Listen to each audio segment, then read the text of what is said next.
Зохиолч Эстинү дуусшгүй нулимс 9-р хэсэг. Ганцхан хэлсэн цагаас л Озомогтой яваад цэгмэд бүрнээ хоёр үрээгээ өргөтгөн орсуудтай түншлэж эхлэв.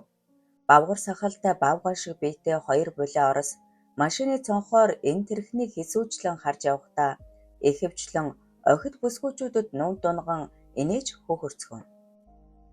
Засаж тохижуулсан байрандаа ирээд ууж идэцгээ наргиж эхлэхэд хоёр орос охид нэхэн согтуурхаж эхэллээ. Бүрний цэгмэд хоёр хоёул орос хэл гадралдаг тул бугуун цагаа зан уудахгүй ирнэ хүлээ хэмээн тайлгаруулж дайрын номин тунгалаг гурвын зургийг үзүүлэхэд тэр хоёр орос эрхий хуруугаа гоцоолгон сайшаагаад архиа уусаар байв. Гэвч одгорл цагтаа ирсэнгүй.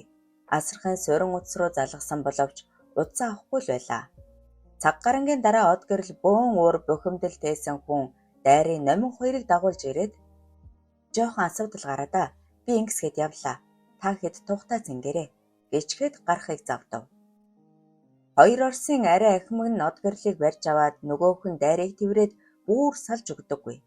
Цэгмэд бүр гайхчихсан бас уурлаж бухимдчихсан нүдээ улаанаар эргэлдүүлэн миний охин хайцсан яагаад ирсэнгүй гэж хашигчиж гарав. Бүрний орсуудыг тайлгаруулан одгорлыг салгахыг оролцсон ч согтож халамтсан орсууд хятадууд шиг зөөлөн хүмүүс биш ажээ. Яаж ч чадсангүй. Одгорл дайрын хоёрыг чирсээр өрөөрөндөө орчхов. Тунгалаг гологцноо мэдэн чимээ гаргахгүй бие хураан сууж үе цэгмэд рүү нүд болонтох нь марлын оронд намайг авчихаасай гэсэн горлог тээснийх үзээ. Цэгмэд ширээгээ шан өндөөж бүрнэ чи хэлэлдэ. Марл яагаад ирсэнгүй? Би өчнөө хоног тээсэж хүлээлээ. Яах ёстой юм? Нууц амрагуудаа бусдад баргал дээрэмдүүлж орхисон бүрнэ. Би яаж мэдх юм? Тэгж өхөсэй байвал энэ охиныг аваач. Асуудал гарлаа гэвцтэй гэж мөчөөгөө өлөгөн хэрэлдэж хоёр найз барьцалтай давх нь холгүй юм болов. Эцэст нь энэ өхний төлөө муудалцаа дэмий гэж бодцгоо бололтой тайвширцгаан архиа тулгах зураа өрөөнөөс цурайлах янаг тачаангүй айглааныг сонсон хоёр Иван чинь нутагтаа хоосон байдаг бололтойдог шүү. Мань хоёрыг алах нэ. Харин тийм ээ. Ор эвдлэх золигнууд чинь за ой гэж ярилцсан тайвширцгаав. Марлыг эмнэлэг твдэх үеэр төгсөө хэд хэдэн удаа эргэж очижээ.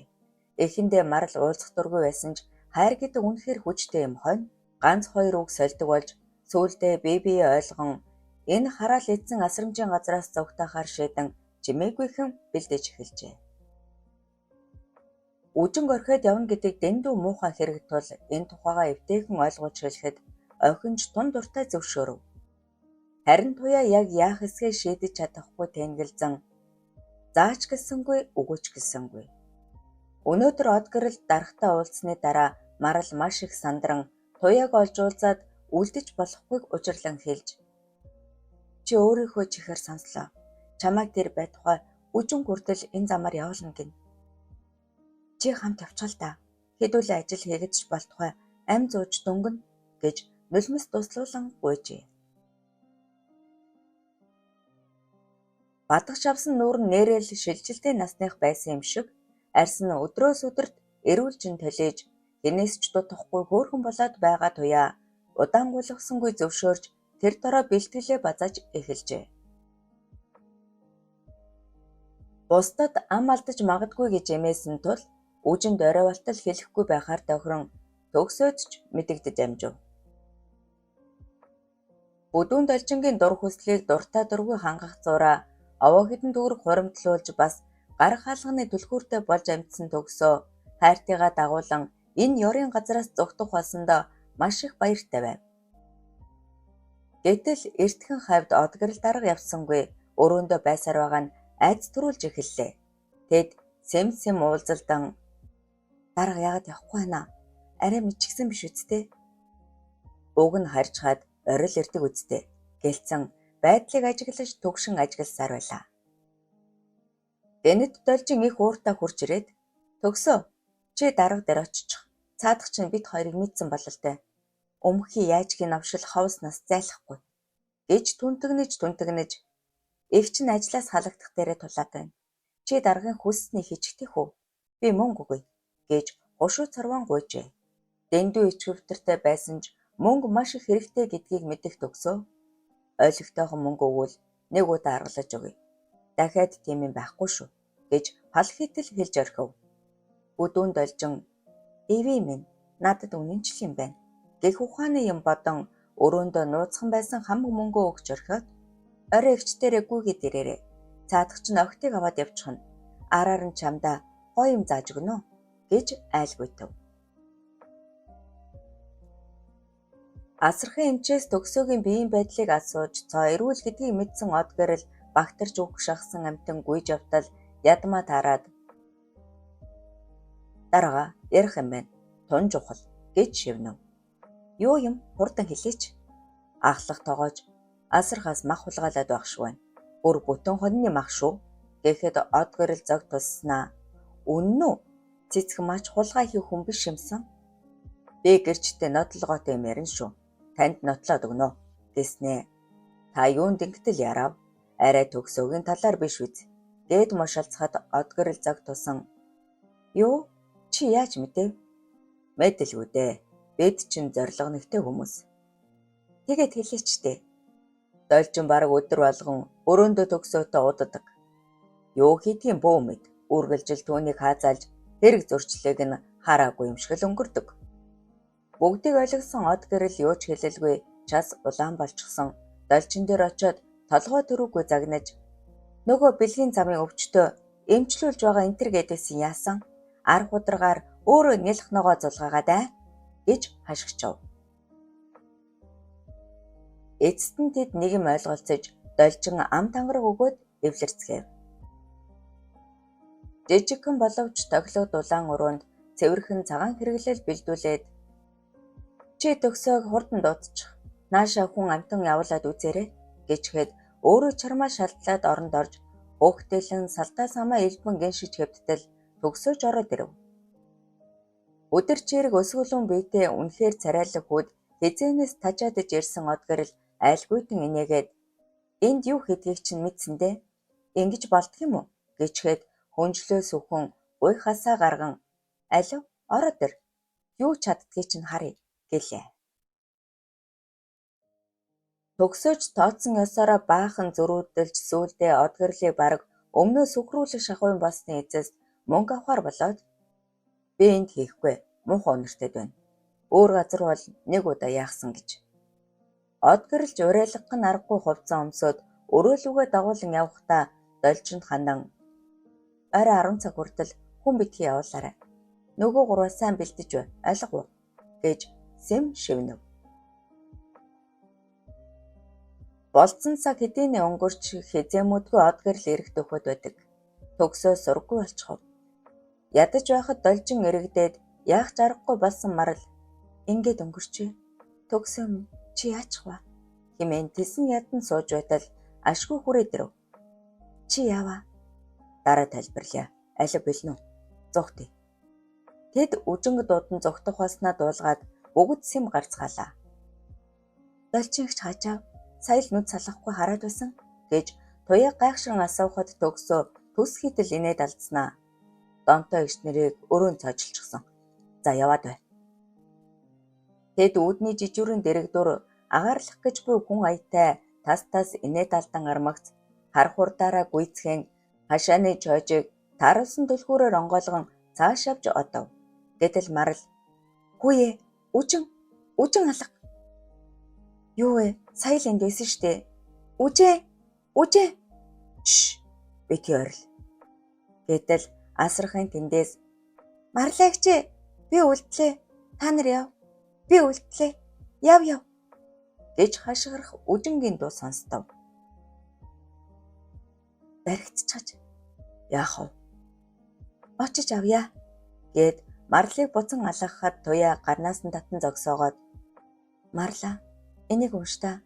Хашаанаас гармагц марл эгчид өгөөрэй гэдээсэн юм. Би сайн ойлгоогүй." Тэд зурвсыг задлан яран уншвал "Марл эгчээ, Бас туяагчээ. Төгс ахаа. Намайг уучлаарай. Ингэж гинэт явна гэж би төсөөлсөнгүй. Нэг хүнд дуулах хэвээр байсан болохоор шууд явчихж чадсангүй. Араас тань заавал очноо. Битгий эргэж ирээрэй. Үжин гэсэн байв. Марал эхэр татан мэгшгэд туяа тайлгаруулан тэрвэрч харин төгсөө цэнгэл торгодод үлдчихлээ. 1-2 хоногоос ирээд авчихъя. Алив явцгаая гэж яруулахад өнөө хоёр нь араас нь болсон гүйцгэлээ. Зогсоо заггүй асгарах нулимсаа шудран гүйх Марал тэд түүнийг баллаж орхин шүү дээ гэж байн давтан хэлсээр байв. 9-р хэсэг төгсөв. Дуусашгүй нулимс 10-р хэсэг. Огтоосоо ялгаагүй шахуу байдалд орчихсон од гэрэл хижний эсэргүүцсэн ч бахимч хэрэг Орос ирийн гараас яахан молторч чадах вүлээ. Гоёмсог даашинзыг нь хээв нэг урж тастан дотоожигийн шовтолж хайр найргүй базлах Орос ир яг л янхантай харьцаж байгаа юм шиг ажиллана. Эсэргүүцэх тусам илүү өвтгөн гэдгийг ойлгосон од гэрэл биеэс сул хаяад өөрт нь туслахгүй байгаа бүрнээд эрэхгүй гомдон нулимс туслуулан хэвтлээ. Үсрэхэг биетэй Орос ир хөлийг нь тэр дээр өргөн болоо том эргэтнээ түрэн оруулчхад шилбэнээс натхан зогсоогоор охож эхлэв. Дур хүсэл ихтэй бүсгүй боловч энэ удаа ягаад ч юм сэрэлн огт хөдөлсөнгүй. Асархын огтыг бусдын өөрлөв хүчээр оруулж мөнгө олдог байсан хүн өөрөө бараг хүчндүүлээд хэвдэж байдаг гэдэг нь ёстой л тавилан юм да.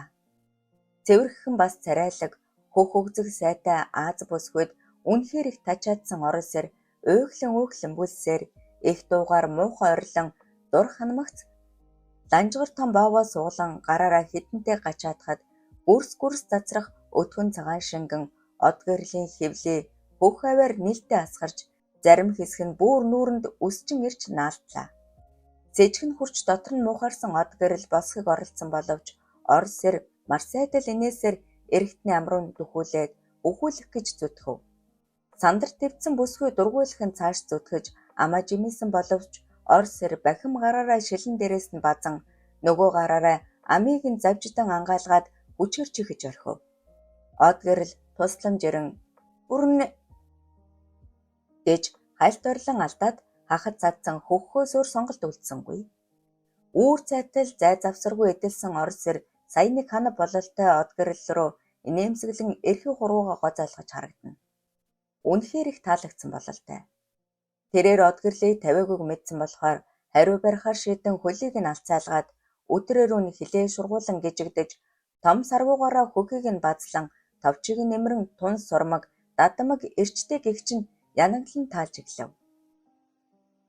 Энэ үйлдэл аятайхан мэдрэмж төрүүлж эхэлсэн бөгөөд төдхөн норж нойтгонсон од гэрэл бандгар өгзөө морилзуулан бэлхүүсээрээ хотолцсон. Ай мамочка хэмээн дуалдан гиншиж гарлаа.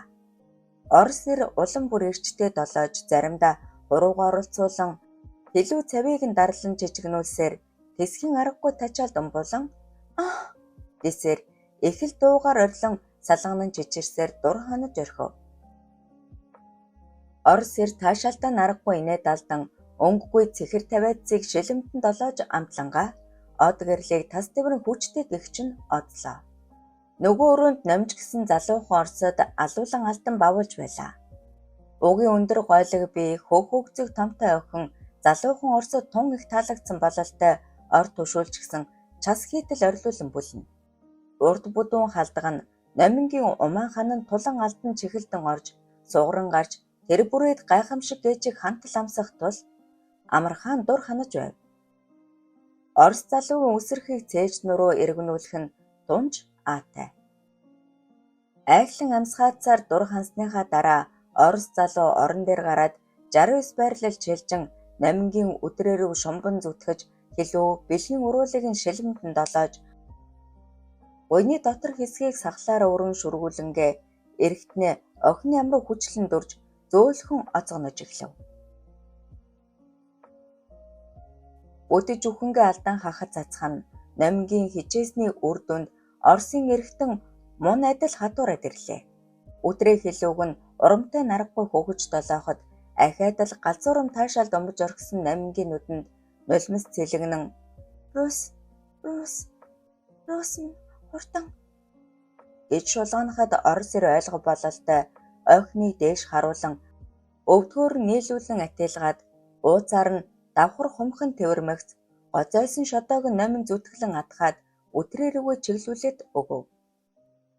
Давчуу чиглэг ертөнц рүү хаг зүсэн орсон мөн лап лап хийтэл алгуур бүлж эхэллээ. Орос залуугийн гайхалтай бүдүүн атлаа урд тул хойш суглаад эргэн шахаад их холоос хүчтэй цохиход номингийн мөм бомбос хийн өвдөж буй бололтой хөмсгөө тас атилгасан ч нүднийх нь харж сүүмийн талмаараад "Хайраа, Шоркова, шаагаад вэ" хэмээн гиншгэн мэдрэмжийн дээдийг амталж буй шинж үзээ. Өнгөрсөн хугацаанд олон эртээ цэнгээд үзчихсэн номинд орос залуугийн баваа үнэхээр их таалагджээ. Асархаас зогтох үедээ эцсийн мөчид шийдвэрөө өөрчилсөн үжин үнэхээр үлдэхээс өөр аргагүй болов. Учир нь цэнгэл гэгч царайлаг хүүтэй үе уулздаг болсон төдийгүй түүнд үнэхээр их дагсан дурлцсан юмсан ч. Эндээс хэл сураггүй явчихвал цэнгэлийгээ яаж олох вэ гэж айснаас гадна марл эгчэд дахин төв гудахыг хүссэнгүй. Аз жаргалаа эрен зугтаж буй марл төгсөө хоёрын амьдралд бас үргэлж туслаж дэмжиж ирсэн туяагч энэ гуравт би гай болно гэж бодоод л гэнэт үлдчихсэн нь тэрэ. "Их жааха, сайн яваад аз жаргалтай амьдраарай. Дүү нь одоо алцахгүй" хэмээн нулимс зээлгнүүлэн шивнсээр үлдэв. Гэнэт асархаар нэг шуугаан дэгдэж бүх хүүхдүүдийг зогсоон тоолж эхэлсэн од гэрэл төгсөөд хуурдсандаа боож өгөх шахсан улаан галзуу амтан должинтой хамтран хүүхдүүдийг нүцэглээд улаан эрийн болтол саваадан тэр дунд үжинг бүхнээс илүү занчив. "Марл хайцсан юм. Туяа бас төгсөө хаачив. Чи хэл." "Би мэдэхгүй. Оройн хоолноос хойш хараагүй. Мэдэхгүй" хэмээн өвдөлтөй тэсвэрлэн уйлахгүй хичээн зогсоод л байлаа. Од гэрэл хашигчиж сая нэг тайдахран "Дольж ингэчээ. Үжин цогоо хоёрыг подвалт хорь. Харанхуй нөхөнд ороод яах эсгээ шийднэц" гэчгээд алив номин тунгалаг хоёр хувц омс. Айл ингээр цэвэрлэх ажил гарсан. Хурдал гэхэд олжин "Нөгөө гурвыг яах вэ? Тэд хаа олддөг юм? Айл хэсэж хоол хайж яваа биз. Ирмэгц доор хорчих. Би ирээд яахаа шийдье" гэд гарч утсан аж. Үжин подвалт хоригдох шийтгэлээс айсангүй. Харин хоовн цогоотой хамт байх болсондоо эмээж доош ормогц бүх бие хураан хөдөлгөөнгүй суучхав. 13 нас хүрч буй охин юм сонсож асархын дотор өрнөдөг хачин жигтэй зүйлийн талаар зөндөөн мэдээлэлтэй болсон. Харин хоовн цогоо элдв айш гаргасангүй инээмсэглэн "Чи надаас битгий. Ах нь яахчгүй. Яг чам шиг хөөрхөн дүүтэй байлаа. Айл үрчлээд авчихсан. Би муугараа л энд байж байна" гэснээ гадуур хүрмээ тайлан нөмөргөөд "Гадаад улаанч энд хүйтэн байна. Дарж болохгүй шүү" гэж халамж тавиад өөрөө дэрэгдэн шахан суулаа. Тэгснээ гэнэтхэн тажхинтал инээж "Золгийн төгсөн мөн ч ухаалаг юм аа. Тэрний буйнд онт гэрэл даргыг тэнгэр харуулж дөнгөлөө шүү." Юу ч ойлгоогүй үжин дүрлийтэл ширтэн "Аха, тэнгэр харуулна гэж юу юм бэ?" гэхэд цогоо ахайдал тас инээснээ "Ер нь чи мэдэж ав. Эрэм хоёр хүн секс хийхийг л хэлж байгаа юм. Одоо төгсөө байхгүй юм чинь ах нь чамайг хамгаалж байна. Тэрэг гарвал надад хэлж байгаарай. Ойлгов уу?" гэлээ. Үжин сая учрыг ойлгон улаа будран ичиж нусаа шор хийтэл татаад дуугаа хурааж орхив. Өндөр нуруутай чэрэг биетэй царайлаг төгсөөг дагуулж явахдаа од гэрлийн хөхний товч ирвгэнэн салтай нь халуун шадан үдрээнээс нь дурын шингэн ялгараад ирмэгц байж ядан бандагнан "Чи дожинтой уулзаад мөн ч тэнийг юм аа. Дарга дээрээ эрт хүрээд ирэхгүй" хэмээн талмаархад зэвүү дургүй хоёрын зэрэг хурч байсан төгсөө уураа байдгаараа барин "Дольжин эгччин янз янзаар шийтгээд тамлаад байсан шүү дээ. Би айгаад" гэж шаал худал хэлчихэд "Та өрөөндөө ороод гэрлийн унтраачгаа твдэж бай. Би харанхуй дуртай. Гэс би засчаад ирье" гээд гүйж одов. Од гэрэл өрөөнд ормогц хувцаа сандан минь тайлангаа цонхныхоо өгшгийг хааж орхиод өргөн буудан дээр бүтээлэг нөмрөг хэвтчихв. Энэ хооронд ховон цогоог ирж олсон төгсөө чихэнд нь хэдэн зүйл шивнэмэгц цаадах нь инээд алтан толгойд өгчээ. Ховон цогоо сэм гитсээр даргын өрөөнд ормогц бодсончлон гэрэлгүй байж удсан чүгүй од гэрэл дарга алив жаал минь хүрээ дээр хурдлаа гэж тэсгэл алтан гиншжээ. Хөхийнээ төрч бүр байж чадах цогоо хам хум хувцаа тайлан шидээд даргын дээрээс мордон яах эхийн зургүй углаад авав. Бамбалцсан сайхан биен дээр хөлбөрөн том хөөх гуй хасыг нь дураараа бацлан үүр тачаадж орхисон цогоо чадаатал хөвчөрсөн эрэгтнээ шалбан орсон өөхлөг зөөлөн үтрээрөө хүчтэй гэгчин зоож орхиод урамтай нарахгүй бүлж гарлаа. Од гэрэл нүдээ тасаанан ууглаж хоёр хөлөө нуглан алцаалгаад өвдгнөөсөө гараараа тадан улам сайхан дэлгэдэг. Энэ ажилд тун дадагмагаас гадна эгчмэд махлаг бүсгүйд туйлаас дуртай цогёгийн бахан ёстой сайхан ханаж байлаа. Таш дуу хадаан хурдаараа шаах бүрд од гэрэл том бүксэн дээрээ хайвалзан өөдөөс тосгуудан эвхэн үнэхээр гайхалтай аж. Дур ханан салганах од гэрэл "Ой, мундаг жаал. Алив, наашир" хэмээн хөхөндөө шахан тэрвэрч шунаглан озож байснаа доош зүтгэлэн цогоогийн халтгийг базан тачаадаж тэрхийг нь хилээрээ долоон амандаа өмгөн янз бүр болоход гоё гэж өглөх цогоо огцом зүтгэн аврын тултал оруулаад бүлэж эхэллээ. Од гэрлийн нулимс цэлэгнэн хахад цадсанж хоолоор нь гуд орох эрэгтнийг хавчин хөгсөөр тавиулж орхив. Гүрс хийх цацрах үрийн шингэнийг тамшаалан амтлаж ховгсорон залиглаж орхиод "Гоё басна уу, сайхан залуу минь" гэхэд ховон цогоо тэсгэлгүй инээд алцчихав. Од гэрэл сэрц хийснээ угсхийн босоод гэрлээ асааж цогоог хормогц минчийтэл улаагаад "Өө за надаар оролтно гинэ" хэмээн урлаж цогоо инээдээ барьж үйлдээлэн бөө юм болов. Тэр дараа гүйж гарсан од гэрэл асрах эхнийг жагсааж төгсөө гэрсэн боловч зугтчихсан байв. 10 дугаар хэсэг төгсөв.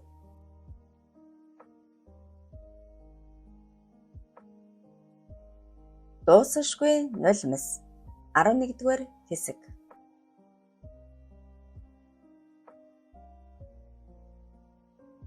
Асархаас зогтсон төгсөө марал туяа гурав эргэж харалгүй гүйсээр хотын төв рүү орж төлөвлөсөн ёсоороо буудал орж хонголжээ.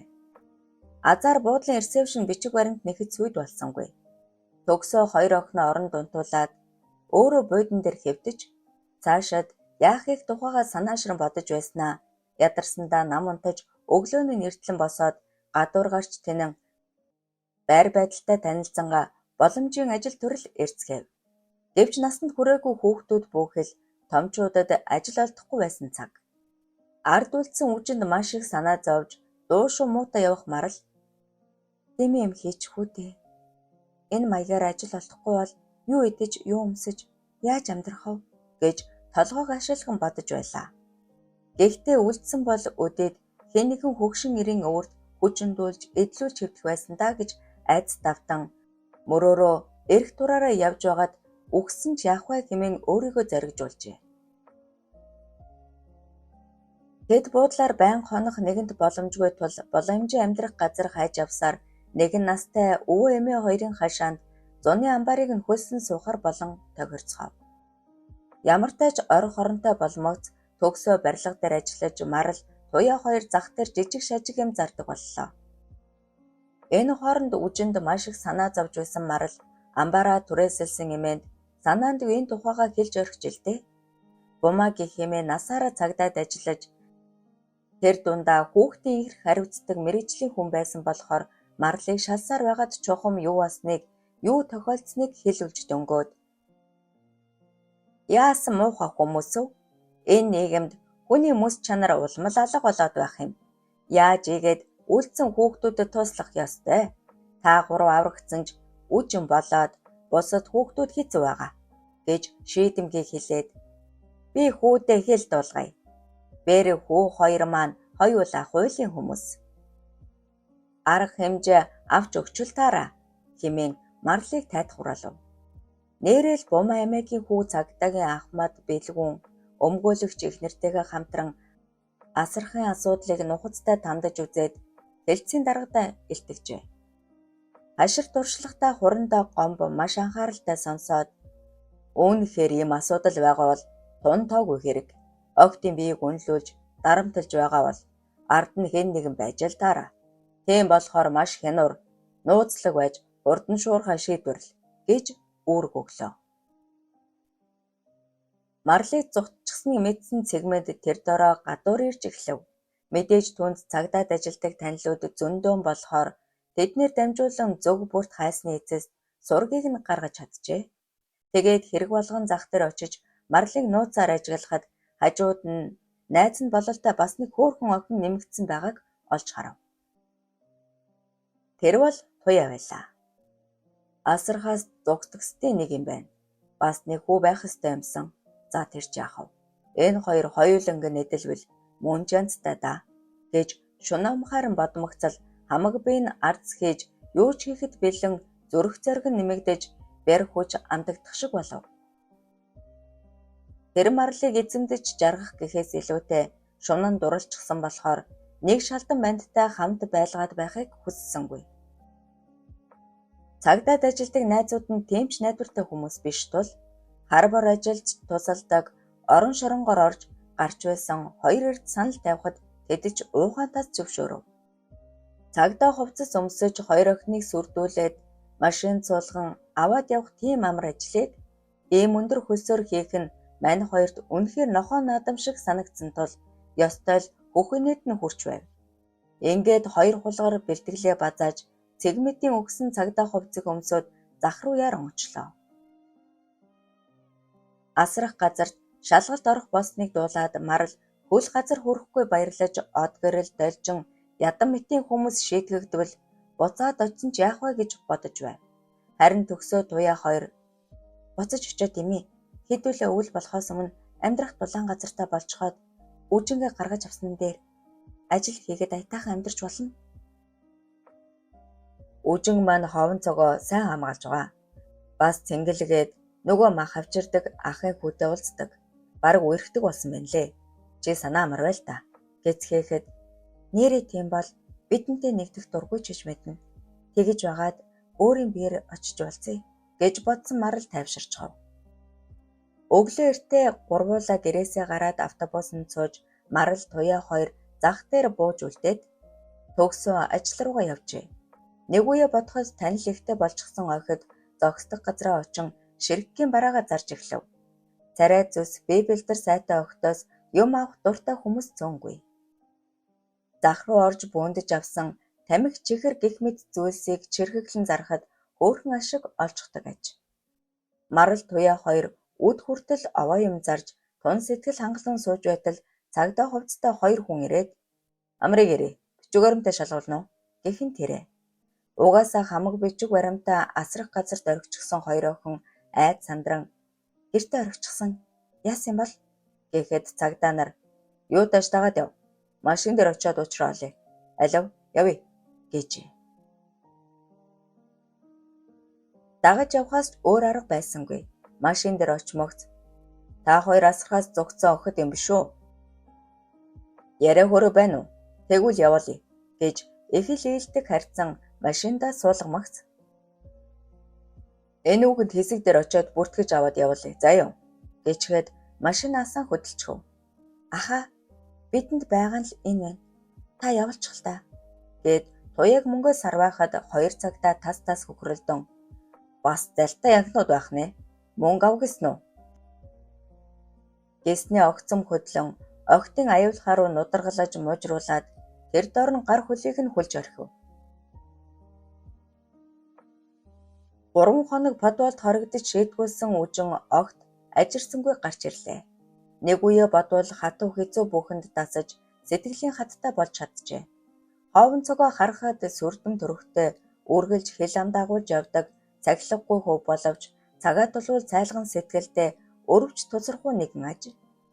Цогоогийн буянд өсөж сангасангүй, айж идсэнгүй амар тайван байсаар гарч ирлээ. Нэг гэмн том хүний нууц явдлын тухай ам хурайгүй чалчхаагаад үүжинг эгээл үе юм шиг санан хаана хинтээ яаж секс хийж байснаа амны зоргоор бурхан төвхтэй. Эхэндээ ижиж үх шахдаг байсан ч сүүлдээ тоохоо болсон үжин харин ч амтархан сонсдог болж энэ талаар чамгүй мэдлэгтэй ч болж амжжээ. Асархаасаа хүүхдүүд алдсан одгэрэл нэг хэсэг цагдаа шүүхээр гүйж завмуутай байсан болоод ч тэрөө үжин цогоо нараар дахиж оролцсонгүй амар тайван байсаар саргаран боллоо. Марл ихчээгээ сайн байгаа тухай сонсож сэтгэл санаа нь амгалан байх болов. Зэнгэл бараг өдөр бүр шахам гүйж ирдэг тэр болгонд цогоогийн тусламжтай тухтааж уулздаг байлаа. Бяцхан зүрхэнд нь дэлбээсэн гинэн хайрын цэцэг улам өсөн түлжин цомирлогоо дэлгэн томорсоор. Марл ихчээс нь 2 жудаа загтал ирж удахгүй бид өөрийн гисэн гэртээ болохоор дүүгээ авнаа. Тэр хүртэл тисэж байгаарай гэж бичээд бас нэг гар зураг явуулсан байв. Марлыг харандагаар сайн зурдгийг мэдэж үжин царайлаг сайхан ахын зургийг хараад "Хин болоо" хэмээн эргүүлж тойруулан үзвэл ард нь энэ хүнээс болгоомжил гэж маш бүдэгхэн бичсэн байхыг олж харлаа. Ямар учиртай хүн юм бол цэнгэлийг ирэхээр асууя гэж бодоод нуучих газар олж ядан байснаа үзүүнийхээ зүйлтэн дэх жижиг хавцанд эвхэд хийчихв. Маргааш нь Марл туяа хоёрыг хулгайлагдсан гэсэн том муу мэдээ сонссон бөгөөд санаан завсан үжин өдөржин дууга хураан уйлчих шахан унжжээ.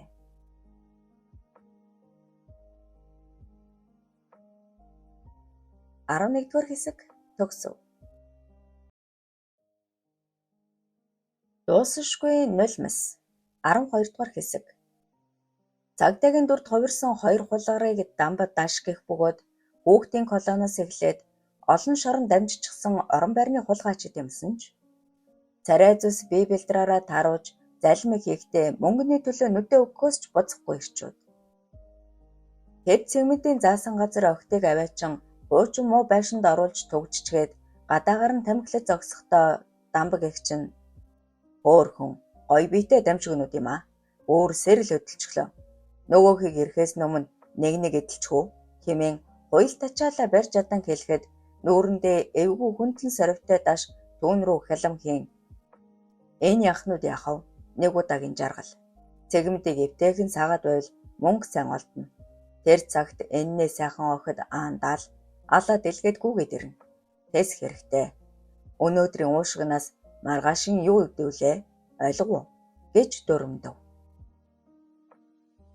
Хоёулаа ядаж нүцгэн биеийг нь харъя л да. Жохон охтих ямар байдгийг сонирх юм хэмээн дамбыг улам шалахад даш муухай харахаас өөр юм хэлсэнгүй. Дашаас их л айдаг бололтой аргаа барсан дамб дахин нэг тамхи асааснаа "За. Чи тэгвэл харж байна үз. Нөгөө цэгмэдийг хэзээ ирнэ гэж хүлээхв? Хам нь хоол хоншны ая бодоод ирье" гэд хариу сонсолгүй гарч одлоо. Бараг цаг гарангийн дараа дамб тортой юм тэрвэрчгсэн агилсан амтан хурж ирээд хоёул хідэн хуушуур идэж шилтэй ундаа уун гиз гарсны дараа дамб "Өнөөх чинь яачав? Ирэхгүй бах та" гэж халгаснаа өврөөсөө шилтэй арх гарган аяга дүүргэн мэлтэлцүүлэн барив. Даш архинд баахан дуртай. Тэрээр шүлсээ гүт хийтэл залгин архийг тусалж үлдээлгүй ууж орхив. Тэгэд нэг шил архийг хоромхон зур хоослож орхисны дараа даш уруулаа шилэмдэн "Дахиад байна уу? Сайхан ууя л та" гэхэд дамбч нэг шилийг гаргаад ирэв. 2 шил наркаг тэр дороо ууж дуусгаад нилээд халамтсан даш "За одоо хамийнхан нээлж яваад ирье" гэд гуйн боссноо цагдаа хувцаа тайлж шидээд нүдээ анивчуулан "Хоёр охинд ойртойд үзээрэй дээ. Өнөөдрийг биш маргаашиг бод ойлгов уу" гэж хэлээд гарч одлоо. Араас нь хараал урсгаж хоцорсон дамб "Боов нь босдгүй биз даа чинь их бах шүү. Сүрч нэгжгэн" гэж өглөн дороо хавчигнад сууснаа тэсгэл алдав бололтой байшин руу сэмгэтэн орлоо.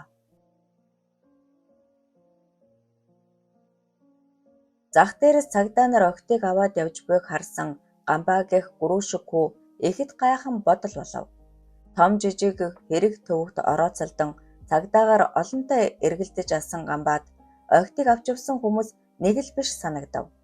Ааш зан сайтай хөөрхөн охидыг тэр зүс мэд хагаад туяад дурлаад нууцхан харж явдаг байжээ. Яах учраа олохгүй хэсэг тэнгэлзэн зогссноо юутайч төгсөөд дуулгая гэж бодон ажил руу нь хард хурдаараа манрагжээ. Үнэн дээр автобусанд суух мөнгө байсангүй. Дөрвөн буудлага газар хурд мэдэн гүйсээр төгсөөгийн ажил дээр очиод арай хийж олон бүгдийг нь хэллээ. Асрах газрынх нь л цагдаад мэдэгдэж дээ гэж төгсөө таамагласан хэдээж цагдаа гэхэд нэг л төсгүй, нүүрэндээ соригтой, ширүүн харцтай, яарч адгсан хүмүүс байсан. Гэх Гамбагийн үгэнд жоохон гайхаж цагдаа бэлгүүнд мэдэгдэхээр шийдэн ажил руу нь гүйцхээлээ. Гэвч бэлгүүн байсангүй. Ямар нэгэн ажлаар нэг тийш явсан бололтой эзгүй байсан тул Дэмийл Марал туяа хоёрыг сургалж ядаад асрах газар руу яаран жирэлгэжээ. Хоёр охиныг хулгайлснаа бүрнийгээс таснуухаар шийдсэн цэгмэд ажил төрлөө зохицуулангаа орой болохыг тэсэн ядан хүлээхдээ хоёр муу хулгайч охидыг оролдох үедээ хуруугал хүргэсэн байх юм бол насаар нь шоронд хатаандаа гэж уурсан бодож хуйл тачаалтаа автан байж чадан байлаа. Мөнгө төгрөгтэй холбоотой маш их ажил байсан тул зав зай гарч өгөхгүй өд өнгөрч байтал бүрнийг нүд нь орой дээрээ гарчсан айхлан амьсгаадсан хүн орж ирээд зааваларсан. Химэн бараг л бүглэрхнүү гэлтэй углаж байснаа сандал дээр лаг хэтэл сун чимээ тасрав. Хөөе чи яв би чинь зүгээр үү мавс уу гэж цэгмэдийг сандрахад би яах вэ цаан ч асрах газар шалгалт цагдаагийн шалгалт орчихсон бужигнуулж байна. Юу тийм ээ одоо яах вэ би нөгөө газраа хаах даалгавар өгчлөө. Дайрын номин тунгалаг гуравч ам нээхгүй бах. Өөр юусан бэлээ? Жиний нөгөө охин хэн бэлээ? Марл лөө. Тэр л осолтой. Яах вэ? Цэгмэд жоохон тайвширч би тэр охиныг зогцуулъя. Асархаас оргоод удаж байгаа үсттэй. Өө тийм шүү дээ. Заашгүй. Өөр чамайг харсан хүүхэд байхгүй дээ. Тэд энэ асуудлаас яаж мултрах талаар саналаа солилцож аргасаа бодож эхлээд салцгаав. Зохорсон биш завшив гэдгээр бүрнээс нууж байсан асуудал нь өөрөөр эргэж нааштай болсонд тун их баярлсан цэгмэд за ингээд оргодлууд миний гарт орлоо. Дараа нь янз бүр болвол бүрнээгийн албан тушаал их хэрэг болно гэж тун их өөдрөг баяр хөөртэй болчихжээ. Тэрээр өдрийг арай ч баран сандамын машинаасан охидыг нуусан газар руу яаран давглаа. Цагдаагийн офицер бэлгүүнээр ахлуулсан шалгалтын хэсэг хүүхдийн байгууллагуудтай хамтран өглөөнөөс эхлэн асрах газарт гэнтийн шалгалт хийж өдөржин бужигнуулав. Хүүхэд болгонтой нэг бүрчлэн уулзаж нөхцөл байдлын тухай асууж шалгаасан боловч дорвитэй молж чадсангүй.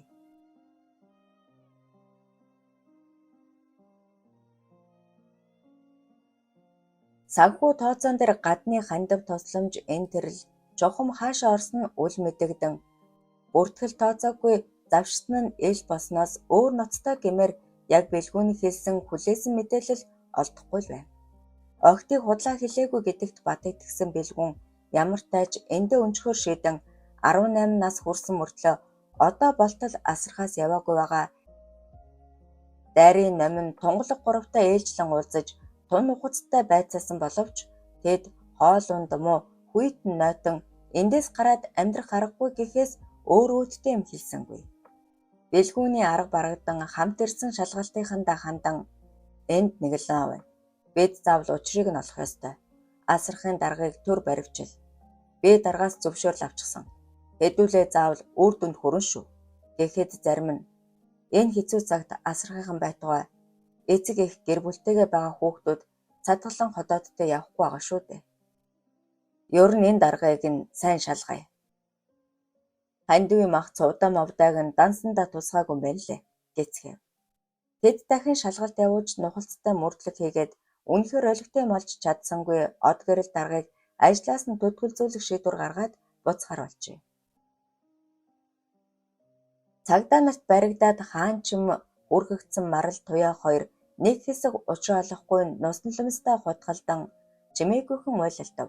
Гарыг нь ард нь хөлж толгойд нь битүү зул угалсан болохоор чухам хаана байгаагаа тааварлаж ядна. Ямар тач баригдаж ирснээс хойш 2 цаг орчим болсныг таамаглаж байлаа. Марлаа, бид хаана ирчих вэ? Шоронд хоригдчихсан болов? Хэмээн туяаг уйлганахад шорон биш баха. Асархын подвалл юм шиг байна. Од гэрэл дарга шийтгэж байгаа биз гэж Маргал итгэл муутайхан шивэнсэн ч асархын подвал яавч биш гэдгийг мэдэж байлаа. Түүний толгой төмөн янзын таамаг эргэлдэж зүсэн бүрээр бодож үзсний эцэст өөрийг нь хүчиндэж орхисон өнөөх гой царайтаж муухай сэтгэлтэй ах байж магадгүй гэсэн таамагт хүрч өөрийн ирэхгүй дотор нь хүйдтан учиргүй чангаар мэгшин уйлав. Хөөе, чи яав? Битгий уйлал та гэх мөртөө туяа түүнийг даган эг маггүй зүрхэн уйлахад Маргал гэнэтхэн тайтгарчгаад туяа, чи сайн сонс. Биднийг муу хүмүүс барьсан байж мэднэ. Тийм болохоор уйлж унжилгүй сэргэлэн ухаантай байцгаая гэж хэлээд гарныхаа уяаг тайлах санаатай тэжигнэв. Гэвч санснаар болсонгүй. Тэд уйлахаа болон бодол дарагдан намжим сууж байтал хаалгад угран хөлийн чимээд уулзснаа. За жимснүү дажгүй үсттэй. Удахгүй эзэн чин ирнэ гэснээ парчгантал инээхэн тэрэ. Үг ярианых нь өнгө аясаар Марлын таамаглал зөв болсон тул аха биднийг явуулчихал да. Ямар гим хийсэн гэж энэв гэхэд туяа. Бид асархаас оргосноо нүнэн. Тэнд амар аимшигтай. Цагдаа аха та биднийг хамгаалахгүй юм уу гэж шивнэв.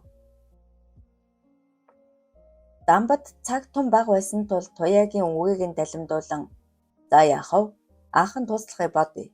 Гэхдээ үгэнд орвол шүү гэд Анайл пар инээн дөгөхөд Марал цагдаа аха би засаж болох уу гэж яаран хэллээ. Туяач сандран нэрээ гомдондөө шийхнэ гэж баргал хашгирж орхив. Дамбын хамаг би жирсхийх мэдрэмж төрөн аль хэдийн хөвчөрч оргисон нүгэлт чадна улам хатууран гоцааж байж адан за шээлгүй гэхдээ нэгээрээ шүү гэснээ туяаг сугдан босгох зураа хөхнөөс нь ирээцээргүй шунаглан атгасаар хөдлөн гарлаа. 12 дугаар хэсэг төгсөв. Дуусашгүй нулимс төгсгөлийн 13 дугаар хэсэг. Асрах газар элсэн шалгаалт хөөргийн хүүхдүүдийг сандрагаж орхив. Марал туяа хоёрыг алга болсон санаа зовон зогсоо зайгүй уйлцуулсан үжинг цагдаа хувцастай хүн дуудан баахан асуулт асуухад үнэндээ хэлэх үг болцсонгүй. Тэрээр бусдад гай болчихгүй гэж бодсондоо л бүх юм сайхан байгаа. Жоохон л өсдөг гэхээс өөр юм хэлсэнгүй. Хэд хэдэн удаа Марал эгчид туслаач хэмээн хэлэх шахсан ч хоовн цогоогийн од гэрэл даргын хамсааднууд үз. Төгсөө Марал туяа гурвыг оргоход тусалсан хүмүүс хайж байгаа нь гарцаагүй. Гэлсэн үгэнд итгээд амнаж чадсангүй. Цагдаа нар өдөржингөө асрахаар эргэлдэн хүүхдүүдтэй дахин уулзсны эцэст од гэрэл даргыг баривчлан явхаар болоход хоовн цогоо нүдэ бүлтгнүүлэн гүйж ирээд эднүс чинь сайн хүмүүс бололтой. Өмхий од гэрлийг баривчилчихлаа шүү дээ. Гэхэд үжин уйлганан Марал эгч надад нэг зураг үлдээсэн. Ард нь муу хүн гэж бичсэн байна лээ. Гэхэд хоовн юу алив үзье да гэж шалгав. Үжин хүзүүнийхээ зөвлөлтөнд байх гоёмсог дөрвөлжин унжуурахтай арын тагийг нээн гуйлаатай гар зургийг гаргаж ирээд энэ хардаа ард нь бичиг баха гэлээ. Хоовн цогоо нүдэн онилхон сайтар ширтэн бас арын бичгийг уншснаа. Аль үгүйгээр даргад хэлье гэж хашгичаад үжин хөдлөн сандран хараалгалаа. Тэд цагдаа нарыг явхаас өмнө амжиж очиод өнөө зургаа үзүүлэн Марал эгчийг энэ хүн хулгайсан байх. Та шалгаад өгөөч гэж гуйлцлаа. Энэ үед гамбаач гүйжирэн цагдаа хаа Марал төгсөө хоёрыг хулгайсан хүмүүсийг би харсан. Нэг тийм сонин хүмүүс байна лээ. Гэж сандчин хэлэхэд бэлгүүн тун анхааралтай сонсоод алив сууч тэр хүнээ сайн тодорхойлоод дүрслээд өг гэж үжин цогоо хоёрт хандан та хоёрт өөр хэлэх юм байна уу? Бэд явлаа Гэхэд цогоо ийш тийш бүлтгэнэж од гэрлийн суусан машин руу халим хийснэ. Энэ манай дарга хэд хэдэн удаа охидыг шөнөөр авч гарсан. Зураг сонсох нэ нэг газар аваачиж юу яадаг юм шиг үнэлээ. Тэрнээс илүү мэдэхгүй гэж шивнэг шахам хэлжээ. Охиныг гаргасны дараа дамбын хуйл тачаал туйлдаа хүрсэн болохоор Дэмийл хөх өгзгнөөс нь батлаж байснаа гарынх нь хөлгийг тайлаад "За, өнөө би зас. Би буруу харж бай. Хурдан" гэсэн мөртөө доош тонгоогоод туяаг таг гүлрээ суучихав. Туяа эргэлдсэн ч аргагүй эрхэнд өмдөө шувтлан шээлээ. Дамб шүлсээ гүд хийтэл залгин охины бондгор цагаан бөхс салтаан доороос зуухах өдрийг шүлэнгтэн харж сууснаа гаргал барай даван алдав. Туяа бие засаж дуусаад өмдөө татмагц гарыг нь хүлэх зураа ахаад л хөхнөөс нь батлан атгахад "Та болооч дээ, хөгшин хүн байж ичдэггүй мүү" гэж уйлагнан шивнэлээ. "За сүртэй. Харин ч нааштай хандаж байхад" хэмээн дамб муухай архираад түүнийг байшинд түлхэн оруулчаад "Алив чи шээхим хурдл" гэв. Туяа бүдчин тэмтрэн явсаар маралтай зүрх агшиндаа "Болгоомжтой" гэж аяархан шивнэж амжив. Дамб эхний охиныг зориуд өдөж хоргоолгүй оруулсан нь цаанаа давхар санаа агуулсан байв. Тэрээр гадна гармагц марлыг эвтэйхэн хөдөлсөөр байшингийн араар орон хашааны болонд аваачаад "За хурдхан бие засчих. Бэр буруу харж бай" гэлээ. Марлын гар ардаа хүлээтэй болохоор өмдөө тайлахад тун түүхтэй байсан тул "Аха, гарны уяа. Новшоо. Нээрээ тийм" гэснээ ойртож очиод шууд л өмдөгийг нь шовдлох гэж оролдов. "Хөөе та" "Зүгээрээ. Би явал" гэж дам бараг хүчээр шахам марлын өмдөгийг нь шовдлцгаад охины бие засахыг тачаадан харж зогсноо шээж дуусмагц нь шууд л дайрлаа. "Ах нь ганцхан өвдөхгүй" гэж айхлан шивнэнгээ том хатуу хөхийг нь базлан үтрээс алтайг нь элбэж охиныг эсэргүүцэн чаралсан боловч парвигар том гараараа амийг нь таглан шодоогоо шургуулахаар зүтгэлв. Гэнэт "Ой чи новшоо" хэмээн орилох дашийн хахир дуу сонстон "Лалрам чи яаж байна? Юу ч үгүй хоосон хоцрох нь уу" гэж бархирсаар гүйжрэн дамбыг ганцхан илэгдэхэд цаадах нь шувтраастай өмдөндөө тэглэн шороо бужигнуулан өнгөрөөдөг. "Арай л удчихлаа. Лай юм аа" хэмээн өглөх дамб Дэмийл боовоо атгалан саасаар тэдний араас явжээ. Охидыг байшин руу оруулж орхиод хоёул бие чийдээ тулан баахан хэрэлдсэний эцэст эвлэрэн архиа гударч зуудал цэгмэд хүрээд ирлээ. Цагдаа бэлгүүн тун шуурхаа ажиллаж охидыг хулгайлсан этгээдүүдийг хэн болохыг олж тогтоон хот даяар эрен сурвалжилж эхэллээ. Мөн үжингээс авсан зургийн эзнийг цэгмэд гэдгийг мэдэж асрахын дарга од гэрэлтэй ямар холбоотой олж тогтоон хотын захиргаанд том албан тушаалтай бүрнэж энэ хэрэгт хамаатай болохыг мөрдөж илрүүлв. Хэдийгээр дээрээс янз бүрийн дарамт шахалт их ирж байсан ч хурандаа гомбын тууштай зүтгэл их хэрэг болж хэрэг мөрдөх ажилд саад учирсангүй. Бүрнэг баривчлан дайрын номин тунгалаг гурвыгч саадуулан байцааж цэгмэдийн гэр болон оффист нэгжлэг хийж түүнийг идэвхжүүлэн хайсаар байгаа газрыг нь олж тогтоожээ.